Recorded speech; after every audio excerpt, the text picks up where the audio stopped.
मगध की धरती पर एक छोटा सा गांव था, सोनपुर। गांव बहुत बड़ा नहीं था, लेकिन वहां के लोग एक दूसरे को अपने परिवार की तरह जानते थे।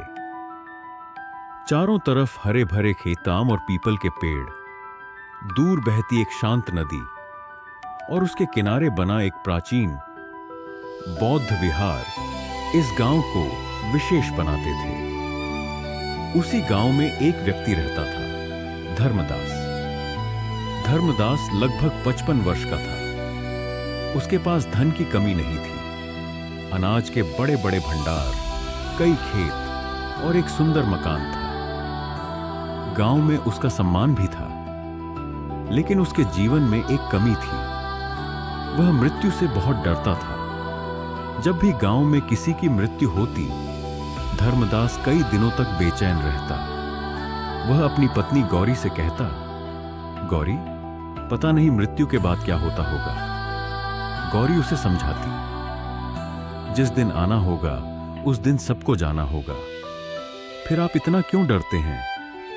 धर्मदास धीरे से कहता, मुझे मृत्यु से नहीं, उस अज्ञात से डर लगता है जो मृत्यु के बाद है।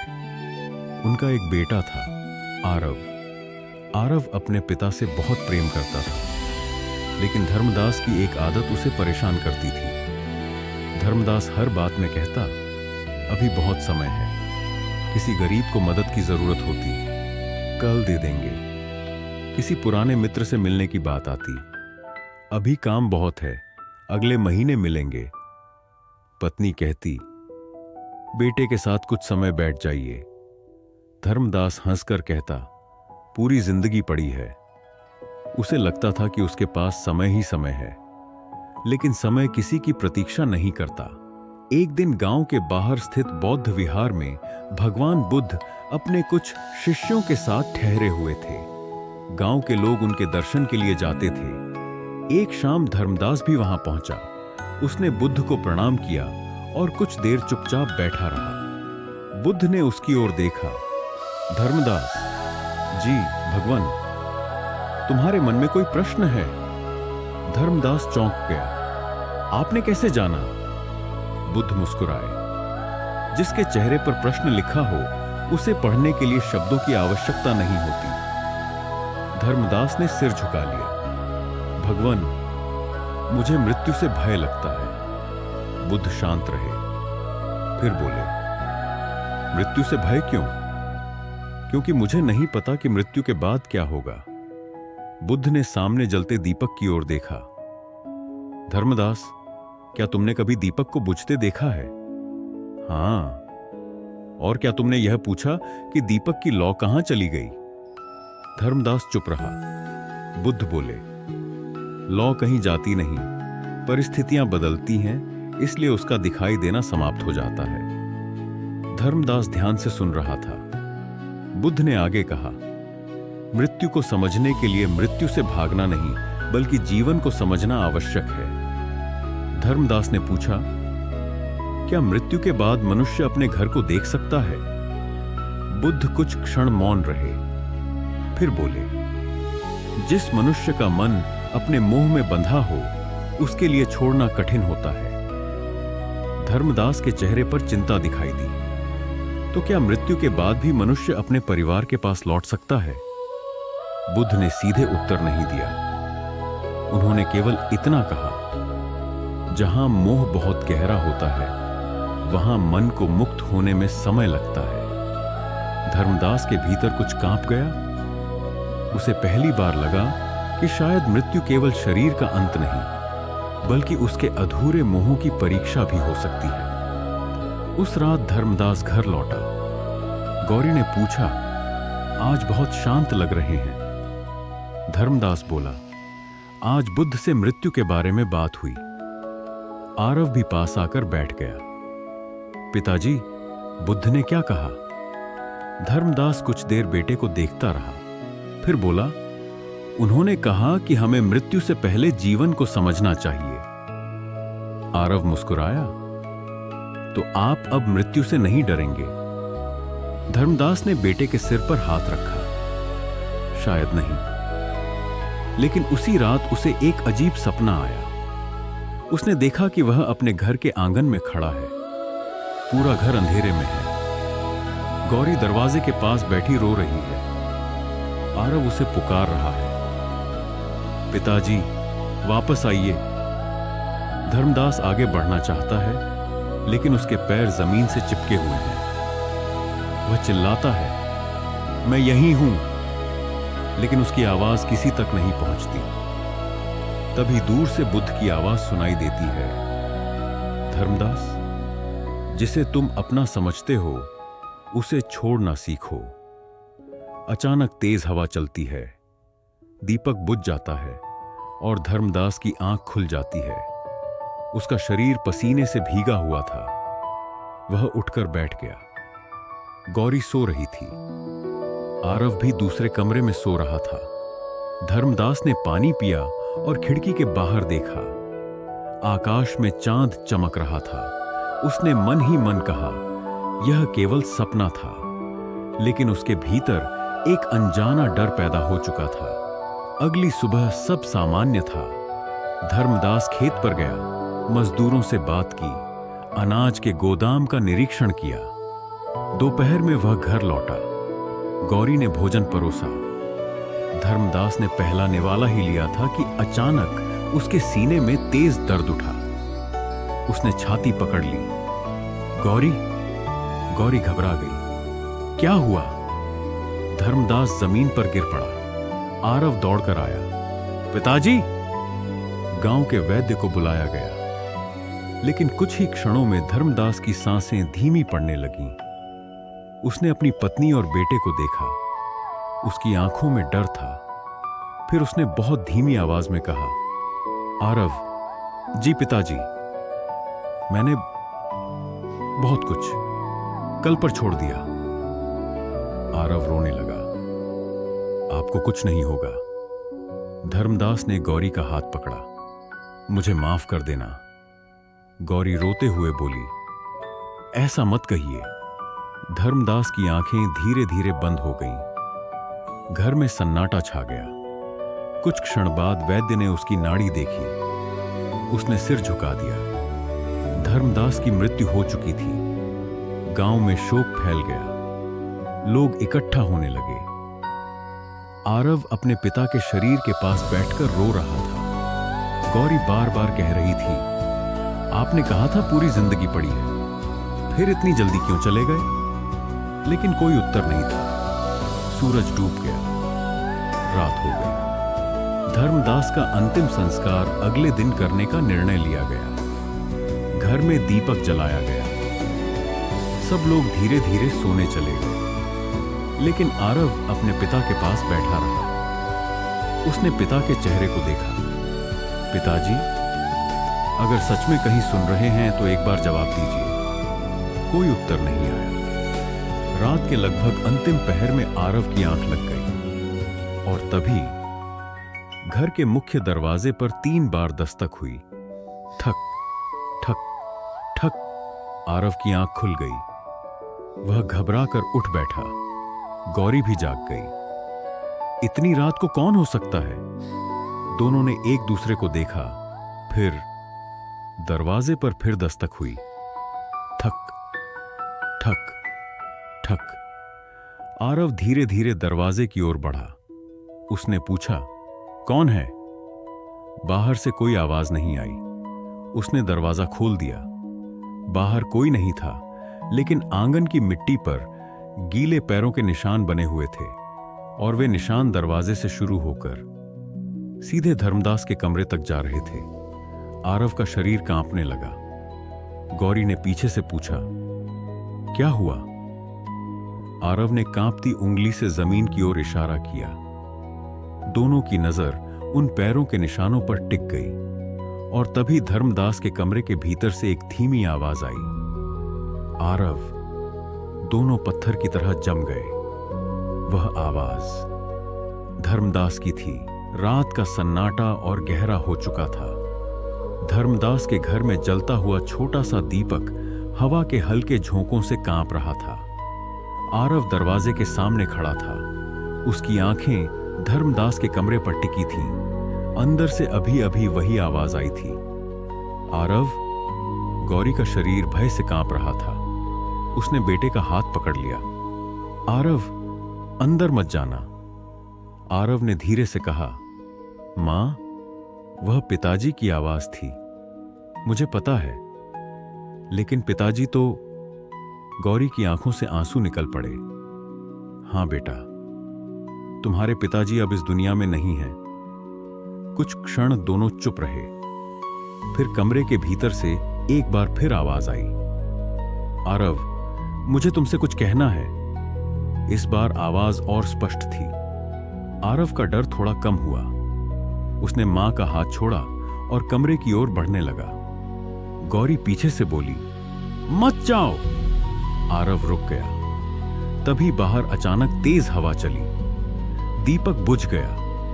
पूरा घर अंधेरे में डूब गया। गौरी चीख पड़ी और उसी क्षण धर्मदास के कमरे का दरवाजा अपने आप धीरे धीरे खुल गया। चर्रररर। आरव दरवाजे के सामने खड़ा रह गया। अंदर घना अंधेरा था। उसने कांपती आवाज में कहा, पिताजी? कोई उत्तर नहीं आया। वह धीरे धीरे कमरे में प्रवेश कर गया। कमरे में वही बिस्तर था जिस पर धर्मदास वर्षों से सोता था। दीवार पर उसकी पुरानी तस्वीर लगी थी। कोने में लकड़ी का संदूक रखा था और मेज पर एक पुरानी माला रखी थी। आरव ने माला को उठाया। उसी समय उसके पीछे किसी के चलने की आवाज आई, खर्र खर्र। आरव ने तुरंत पीछे मुड़कर देखा। कोई नहीं था। फिर आवाज आई। आरव, इस बार आवाज उसके बिल्कुल पास से आई। आरव की सांस रुक गई। उसने धीरे से कहा, पिताजी, क्या आप यहां हैं? कमरे में अचानक ठंडी हवा का झोंका आया। मेज पर रखा कागज जमीन पर गिर पड़ा। आरव ने कागज उठाया। उस पर धर्मदास की लिखावट थी। उसने दीपक जलाया और पढ़ना शुरू किया। कागज पर लिखा था, यदि यह पत्र मेरे जाने के बाद मेरे बेटे के हाथ लगे तो समझना कि मैंने जीवन में एक बहुत बड़ी भूल की थी। आरव की आंखें फैल गईं। नीचे लिखा था, मैंने हमेशा सोचा कि मेरे पास समय है, लेकिन समय कभी किसी का नहीं होता। आरव आगे पढ़ने लगा। मैंने अपने परिवार को धन दिया, लेकिन अपना समय नहीं दिया। मैंने गरीबों को भोजन देने का वादा किया, लेकिन उन्हें कल पर टालता रहा। मैंने अपने मित्रों को कहा कि फिर मिलेंगे। मैंने अपनी पत्नी से कहा कि एक दिन बैठकर बात करेंगे। मैंने अपने बेटे से कहा कि जब काम कम होगा तब उसके साथ नदी किनारे जाऊंगा। लेकिन अब मुझे समझ आया है, कल नाम की कोई निश्चित चीज नहीं होती। आरव की आंखों से आंसू बहने लगे। अचानक उसके पीछे से आवाज आई, मैंने बहुत देर कर दी बेटा। आरव ने पलटकर देखा। कमरे में कोई दिखाई नहीं दे रहा था, लेकिन अब उसे डर नहीं लगा। उसने कहा, पिताजी, अगर आप सच में यहां हैं तो मुझे दिखाई क्यों नहीं देते? कुछ क्षण शांति रही। फिर आवाज आई, क्योंकि जिसे तुम देखना चाहते हो वह शरीर था, और शरीर अब तुम्हारे सामने नहीं है। आरव की आंखें भर आईं। तो आप कौन हैं? आवाज ने उत्तर दिया, मैं वही हूं जिसे तुम अपने पिता के रूप में जानते थे, लेकिन अब मैं केवल तुम्हारी स्मृति, मोह और अधूरे कर्मों की छाया हूं। आरव कुछ समझ नहीं पा रहा था। क्या आप मरने के बाद वापस आए हैं? कमरे में एक लंबी शांति छा गई। फिर आवाज आई, मैं वापस नहीं आया, मैं अभी तक जा नहीं पाया हूं। आरव का हृदय जोर से धड़कने लगा। क्यों?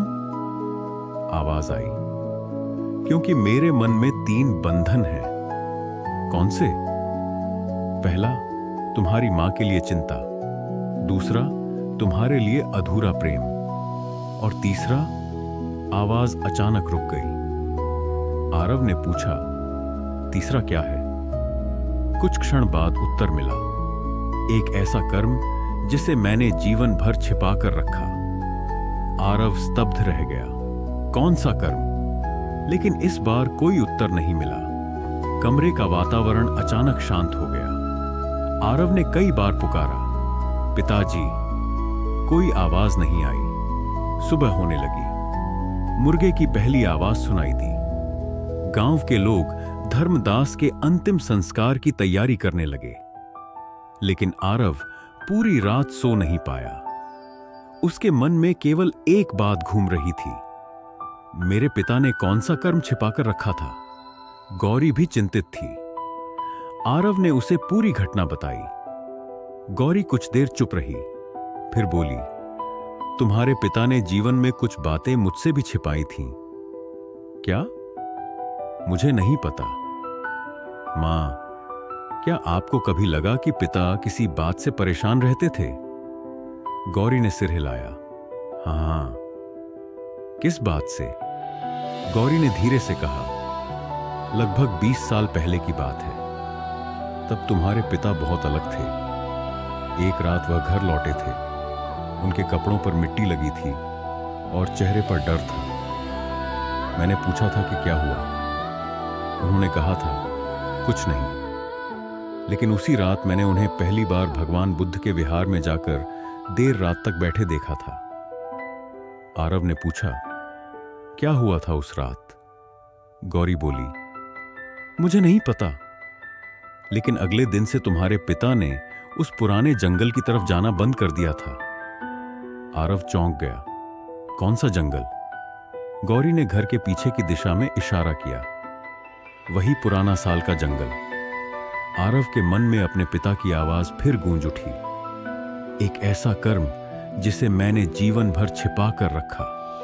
दोपहर तक धर्मदास का अंतिम संस्कार कर दिया गया। आरव ने मुखाग्नि दी। आग की लपटें उठीं। गौरी दूर खड़ी रो रही थी। आरव के मन में एक अजीब संघर्ष था। एक तरफ वह अपने पिता को हमेशा के लिए विदा कर रहा था, दूसरी तरफ उसके भीतर विश्वास था कि पिता अभी भी उससे कुछ कहना चाहते हैं। अंतिम संस्कार के बाद सभी लोग घर लौट आए। रात हुई।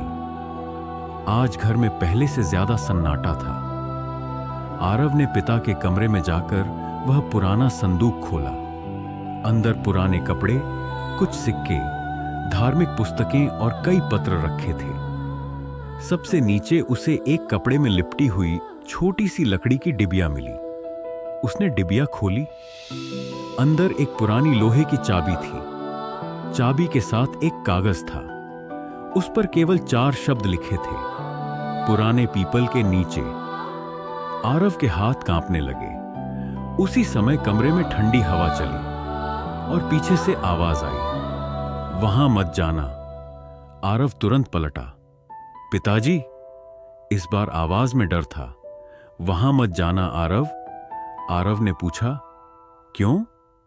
आवाज आई, क्योंकि वहां जो छिपा है उसे जानने के बाद तुम्हारी जिंदगी बदल जाएगी। आरव ने दृढ़ होकर कहा, अगर वह आपका अधूरा कर्म है तो मैं उसे पूरा करूंगा। कुछ देर तक कोई आवाज नहीं आई। फिर धर्मदास की आवाज बहुत धीमी हुई, तुम मेरे बेटे हो, इसलिए शायद वही कर सकते हो जो मैं नहीं कर पाया। आरव ने चाबी अपनी मुट्ठी में कस ली। उसने निर्णय कर लिया, अगली सुबह वह पुराने पीपल के पेड़ के पास जाएगा। लेकिन उसे नहीं पता था कि उस पेड़ के नीचे केवल उसके पिता का रहस्य नहीं, बल्कि 20 वर्ष पुराना एक ऐसा सत्य दबा था जिसने धर्मदास की पूरी जिंदगी बदल दी थी। उसी रात आरव को नींद आई। सपने में उसने खुद को उसी पुराने जंगल में देखा। सामने भगवान बुद्ध खड़े थे। आरव ने हाथ जोड़कर पूछा, भगवान, मेरे पिता की आत्मा मेरे घर क्यों आई? बुद्ध ने शांत स्वर में कहा, जिस मन में मोह और अधूरापन है वह शांति खोजता है। क्या मेरे पिता बुरे व्यक्ति थे? नहीं। फिर उन्हें शांति क्यों नहीं मिल रही? बुद्ध ने कहा, अच्छा या बुरा होना केवल एक घटना से तय नहीं होता। मनुष्य अपने कर्मों का भार स्वयं उठाता है। आरव ने पूछा, मैं उनकी सहायता कैसे कर सकता हूं? बुद्ध बोले, उनके रहस्य को खोजने से पहले अपने मन को देखो। क्यों? क्योंकि कभी कभी हम सत्य इसलिए नहीं खोजते कि सत्य आवश्यक है, बल्कि इसलिए खोजते हैं क्योंकि हमारा मोह हमें उत्तर चाहता है। आरव चुप रहा।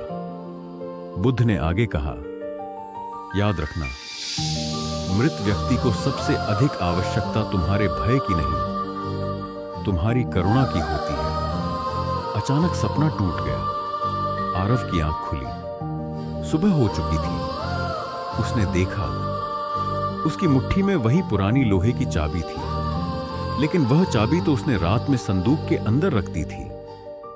आरव का चेहरा पीला पड़ गया और तभी बाहर से किसी के कदमों की आवाज आई। ठक ठक ठक। वह धीरे धीरे दरवाजे तक पहुंचा। दरवाजा खोला।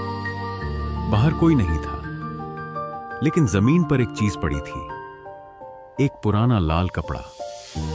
आरव ने उसे उठाया। उस कपड़े पर मिट्टी लगी थी और उसके भीतर एक छोटी सी चिट्ठी थी। चिट्ठी खोलते ही आरव ने पढ़ा, पीपल के नीचे मत खोदना, पहले विहार जाओ और बुद्ध के पुराने शिष्य से मिलो। नीचे एक नाम लिखा था, भिक्षु आनंद। आरव समझ गया कि उसके पिता का रहस्य केवल उसके परिवार से जुड़ा नहीं था, इसका संबंध उस पुराने बौद्ध विहार से भी था, और शायद 20 वर्ष पहले हुई उस घटना से था जिसके कारण धर्मदास मृत्यु के बाद भी अपने घर लौट रहा था। सुबह का सूरज अभी पूरी तरह निकला भी नहीं था। आरव रात भर सो नहीं पाया था। उसके सामने उसके पिता का चेहरा बार बार आ रहा था। मृत्यु के बाद पहली रात पिता की आवाज सुनाई दी थी, दूसरी रात चाबी मिली थी, और अब एक चिट्ठी सामने थी, पीपल के नीचे मत खोदना, पहले विहार जाओ और भिक्षु आनंद से मिलो। आरव ने चिट्ठी अपनी जेब में रखी और मां के पास गया। गौरी आंगन में बैठी थी। आरव ने कहा, मां, मैं विहार जा रहा हूं। गौरी ने उसकी ओर देखा। क्यों? आरव कुछ पल चुप रहा, फिर बोला, पिताजी के बारे में कुछ पता लगाना है। गौरी की आंखों में चिंता दिखाई दी। बेटा, कुछ रहस्य ऐसे होते हैं जिन्हें जानना जरूरी नहीं होता। आरव ने धीरे से कहा, लेकिन अगर उस रहस्य के कारण पिताजी मृत्यु के बाद भी शांति नहीं पा रहे हैं तो? गौरी ने सिर झुका लिया। उसने बेटे को रोकना उचित नहीं समझा। सावधान रहना। आरव ने मां के चरण छुए और विहार की ओर चल पड़ा। वह पुराना बौद्ध विहार गांव से लगभग 3 कोस दूर था। वही विहार जहां वर्षों पहले धर्मदास बुद्ध के दर्शन करने आया करता था। विहार अब पहले जैसा भरा पूरा नहीं था। कुछ पुराने वृक्षों के बीच पत्थर की इमारत खड़ी थी। आंगन में एक विशाल पीपल का पेड़ था। उसकी शाखाएं इतनी फैली हुई थीं कि आधा विहार उसकी छाया में ढका रहता था। आरव ने अंदर प्रवेश किया। एक वृद्ध भिक्षु ध्यान में बैठे थे। उनका चेहरा शांत था, बाल पूरी तरह सफेद हो चुके थे। आरव ने पूछा, क्या आप भिक्षु आनंद हैं? वृद्ध ने आंखें खोली। कुछ क्षण आरव को देखते रहे, फिर बोले, तुम धर्मदास के बेटे हो। आरव चौंक गया। आप मेरे पिता को जानते थे? आनंद ने हल्की मुस्कान के साथ कहा, मैं उसे बहुत अच्छी तरह जानता था। आरव उनके पास बैठ गया। मेरे पिता की मृत्यु हो गई है। भिक्षु आनंद ने आंखें बंद कर लीं। मुझे पता है। आरव का शरीर सिहर गया। आपको कैसे पता? आनंद ने कहा, जिस मनुष्य के साथ वर्षों तक ध्यान और जीवन की बातें की हों, उसके जाने का समाचार कभी कभी शब्दों से पहले मन तक पहुंच जाता है। आरव ने तुरंत पूछा, क्या मेरे पिता मृत्यु के बाद मेरे घर आए थे? भिक्षु आनंद ने कोई उत्तर नहीं दिया। आरव ने फिर पूछा, क्या आप जानते थे कि ऐसा होगा? कुछ क्षण बाद आनंद बोले, धर्मदास ने मृत्यु से बहुत पहले मुझसे कहा था कि यदि वह अपने अधूरे काम पूरे किए बिना चला गया तो उसका मन बहुत अशांत रहेगा। कौन सा अधूरा काम? आनंद ने आरव की ओर देखा। यही कारण है कि तुम यहां आए हो। आरव ने अपनी जेब से चिट्ठी निकाली। भिक्षु ने उसे पढ़ा। उनके चेहरे पर गंभीरता आ गई। यह चिट्ठी तुम्हें कब मिली? कल रात। और यह चाबी? आरव ने चाबी निकालकर सामने रख दी। भिक्षु आनंद कुछ देर उसे देखते रहे, फिर बोले, 20 वर्ष पहले भी तुम्हारे पिता के पास यही चाबी थी। आरव के शरीर में जैसे बिजली दौड़ गई। 20 साल पहले? हाँ। इस चाबी से क्या खुलता है? आनंद ने उत्तर नहीं दिया। उन्होंने कहा, पहले मुझे तुम्हें एक कहानी सुनानी होगी। 20 वर्ष पहले धर्मदास बहुत अलग व्यक्ति था। वह धन कमाने में इतना डूबा हुआ था कि उसे किसी और चीज की चिंता नहीं रहती थी। उसी समय गांव में एक गरीब किसान रहता था, गोपाल। गोपाल के पास थोड़ी सी जमीन थी। एक वर्ष भयंकर सूखा पड़ा। उसकी फसल बर्बाद हो गई। उसने धर्मदास से सहायता मांगी। धर्मदास ने कहा, मैं तुम्हें अनाज दे सकता हूं, लेकिन बदले में तुम्हारी जमीन मुझे देनी होगी। गोपाल ने हाथ जोड़कर कहा, भाई जमीन चली गई तो मेरे बच्चों का क्या होगा? धर्मदास ने कठोर स्वर में कहा, तो अपने बच्चों को भूखा रखो। गोपाल मजबूर था। उसने अपनी जमीन धर्मदास के नाम कर दी। कुछ महीने बाद बारिश हुई। फसलें फिर लहलहा उठी। लेकिन गोपाल के पास अपनी जमीन नहीं थी। उसकी गरीबी और बढ़ती गई। उसकी पत्नी बीमार पड़ गई। एक दिन गोपाल अपनी छोटी बेटी के साथ धर्मदास के घर पहुंचा। उसने कहा, मेरी जमीन वापस कर दो। धर्मदास ने मना कर दिया, अब वह मेरी है। गोपाल की बेटी रोने लगी, चाचा, हमारी जमीन हमें दे दो। धर्मदास ने अपना चेहरा दूसरी तरफ कर लिया। उस दिन गोपाल की आंखों में जो दर्द था, वह धर्मदास के मन में हमेशा के लिए बस गया। कुछ ही दिनों बाद गोपाल गांव छोड़कर चला गया।